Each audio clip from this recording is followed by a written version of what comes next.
Assalamualaikum warahmatullahi wabarakatuh. Terima kasih untuk teman-teman semuanya yang sudah mampir di video kami. Semoga teman-teman semuanya sehat selalu, dilancarkan rezekinya, dan bahagia dunia akhirat. Amin, ya Rabbal Alamin. Sebagian umat terdahulu diberi azab yang luar biasa. Ada yang ditelan bumi, dihujani batu, dan ada pula yang ditenggelamkan dalam lautan. Namun teman-teman, pernah berpikir nggak sih, kenapa hal tersebut tidak terjadi pada umat Nabi Muhammad SAW?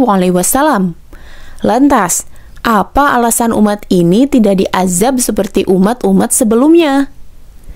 Nah, sebelum lanjut, jangan lupa klik tombol subscribe, like, komen, dan share video ini ya. Jazakallah teman-teman semua. Siapa nih di sini yang suka nonton sinetron azab?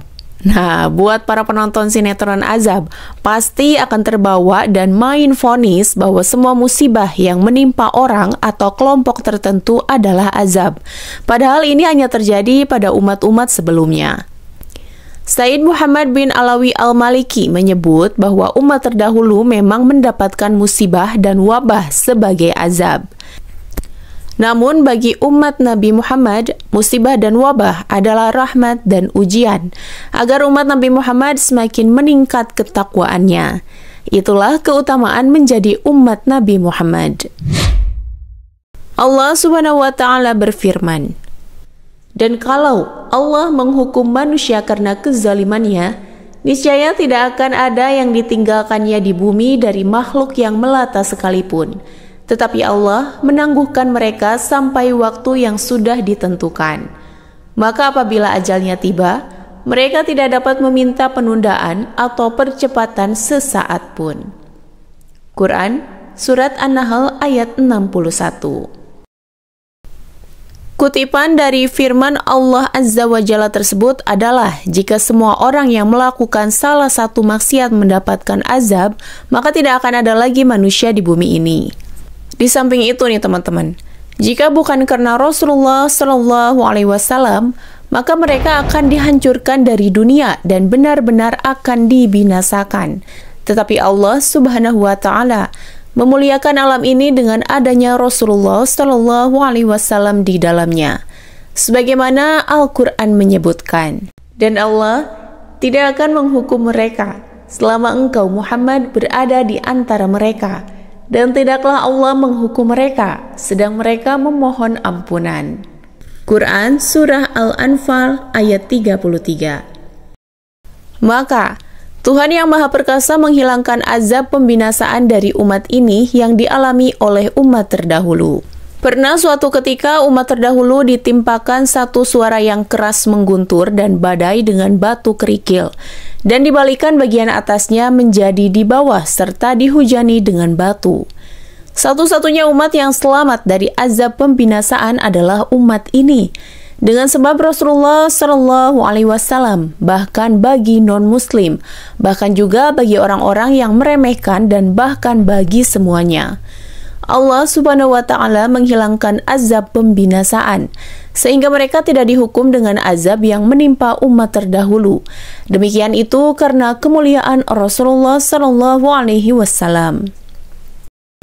Maka kewajiban mereka adalah menghormati dan memuliakan Rasulullah SAW yang mulia, yang akan memberi syafaat di hari kiamat untuk semua makhluk dari zaman Nabi Adam sampai hari kiamat, hingga orang-orang yang berbuat buruk padanya sekalipun. Terkait dengan mencintai Nabi Muhammad SAW, ada dua diksi yang perlu kita renungkan teman-teman.